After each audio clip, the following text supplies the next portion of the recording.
Existen varios métodos para la estabilización de suelos. Con algunos de ellos se alcanza un aumento de la resistencia del mismo.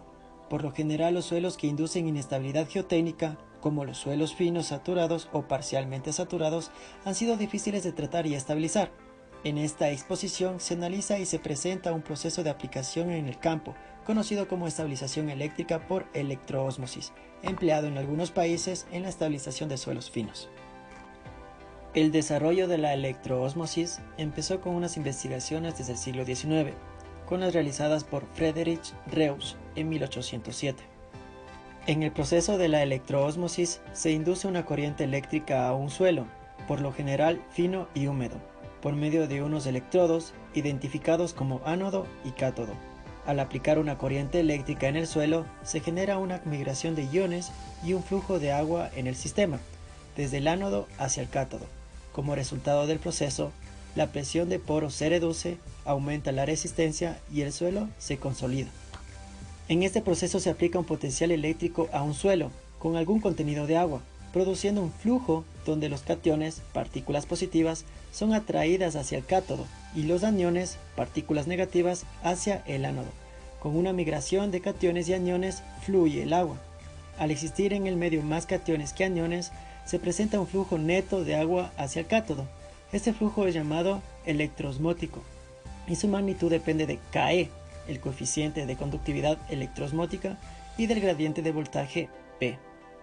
Con el pasar de los años y la experimentación de múltiples autores y científicos, se pudo obtener una serie de ecuaciones donde se puede calcular las dimensiones, cargas y distancias necesarias en cada electrodo para un determinado terreno, en donde encontramos múltiples variedades de suelo, tanto físicas como químicas, las cuales necesitan de su propio cálculo para conocer las características que deberá tener el proceso de la electroósmosis. Así podemos citar un gran número de autores que han utilizado la electroósmosis en la industria de la construcción, terraplenes y en la estabilización de algunos suelos.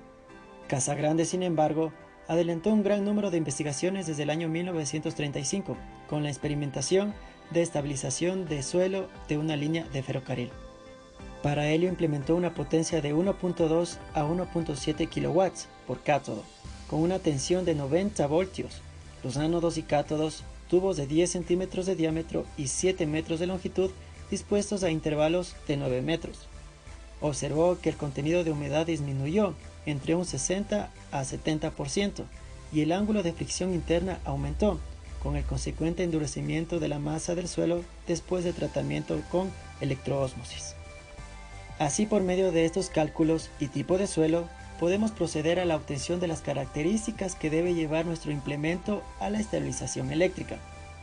Podemos encontrar en el proceso de la electroósmosis en la desalinización del agua, así como el control de humedad en las paredes de una infraestructura, siendo este último un método muy costoso.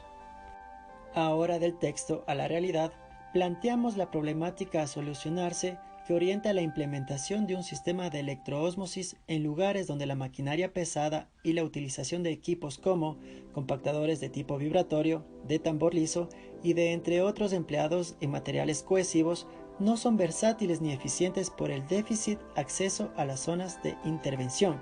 Como claro ejemplo lo podemos visualizar en regiones orientales del Ecuador, donde se presenta un grado de dificultad en el transporte y ejecución de maquinaria pesada de una obra civil, por el alto índice de humedad presente en el suelo. La necesidad resulta de manera pertinente por sus elevados costos y el deterioro generado por el impacto y la vibración de las construcciones aledañas o adyacentes a la infraestructura vial y a los espacios de estabilización de los subrasantes. Se convierten en asuntos que limitan la correcta ejecución de procesos en la construcción de proyectos en el Ecuador. Así pues, se logra identificar un espacio para la concepción, implementación y mejora de mecanismos alternativos a la estabilización de suelos cohesivos en subrasantes de proyectos de infraestructura vial y demás.